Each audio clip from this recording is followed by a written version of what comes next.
A yau za mu yi bayani akan linear expansivity, volume expansivity or cubic expansivity and area or superficial expansivity. So barkanku da zuwa wannan channel ɗin namu mai suna Ashura Physics Class, wanda muke kawo bidiyo na physics a cikin harshen Hausa. Idan yau ka fara kallon bidiyon mu, kai subscribing for more, I comment, I like. So linear expansivity is the increase in length of a solid material when heat is applied to that object. To let's take example. Idan wannan solid abu ne, aka applying ɗin heat, aka increasing ɗin temperature ɗinsa ta hanyar applying heat, so length ɗinsa zai ƙaru, tsayinsa length ɗinsa zai ƙaru. So wannan shi ake kira da linear expansivity. So after linear expansivity akwai irin su volume and area expansivity. In general, solid material idan aka yi applying ɗin heat a kan shi, solid material, let's take example.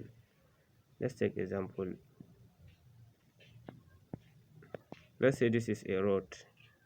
Idan aka yi applying ɗin heat on it, in general zai expanding, wato zai ƙara girma.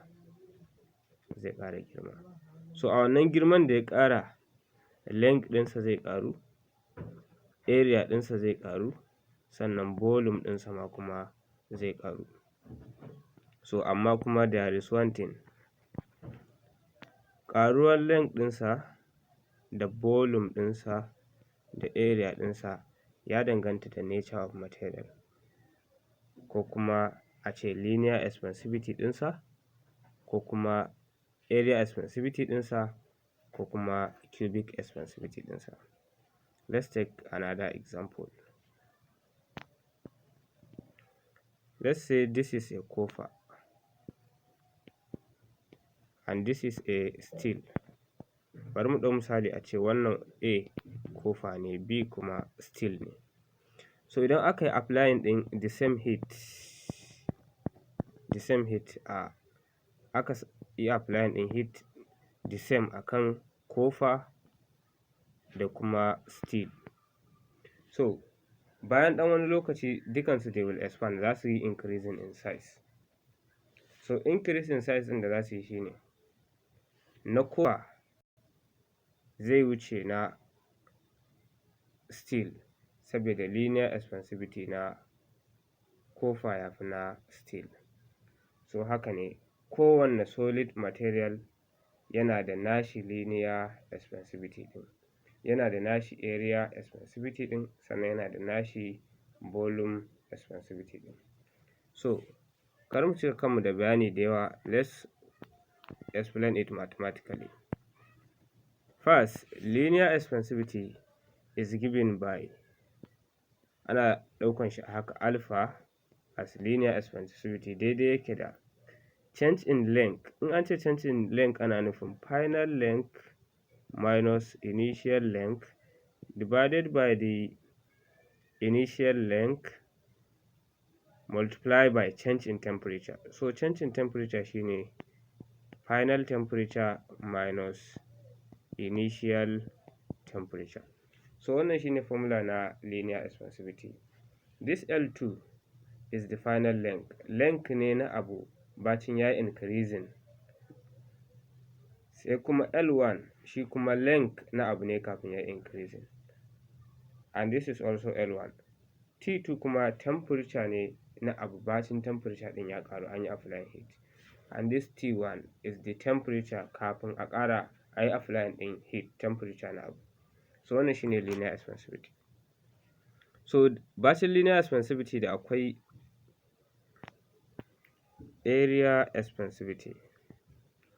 Area expansivity ana bada shi ne a matsayin beta.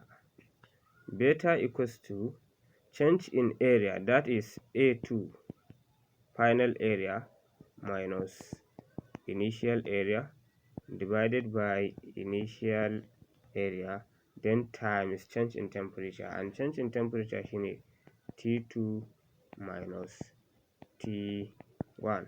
So wannan shine area wannan shine area or superficial expansivity. So bacin area expansivity da akwai kuma volume, wanda ana kiran shi da cubic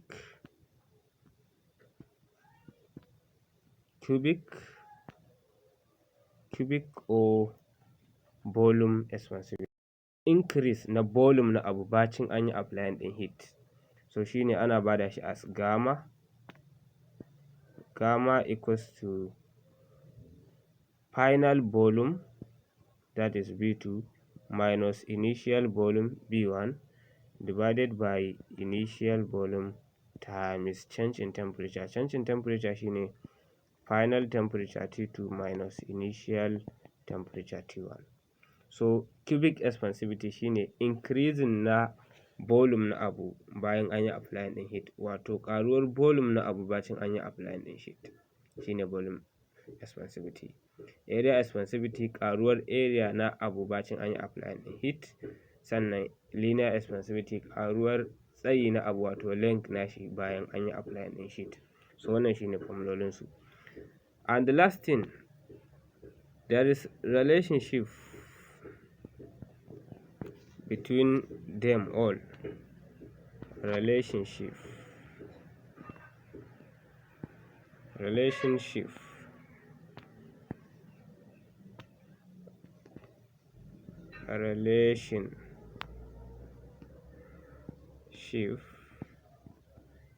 between linear expansivity, area expansivity and volume expansivity. Akwai dangantakan da yake tsakanin su mathematically also. So dangantakan da ke tsakanin su shine, that is area expansivity beta is equal to 2 multiplied by linear expansivity alpha. Sannan cubic expansivity ko kuma volume expansivity gamma is equal to 3 multiplied by linear expansivity. So wannan shine relationship mathematically na tsakanin linear expansivity da volume expansivity da kuma area expansivity. Meaning, idan ka san linear expansivity na abu alpha, sai aka ce ka nemo volume expansivity ɗin shi, sai kai multiply by 2. That's it. Idan ka san linear expansivity na abu, aka ce ka nemo area expansivity na shi gamma, sai kai multiply by 3. So please subscribe, comment, share and like for more. Thank you.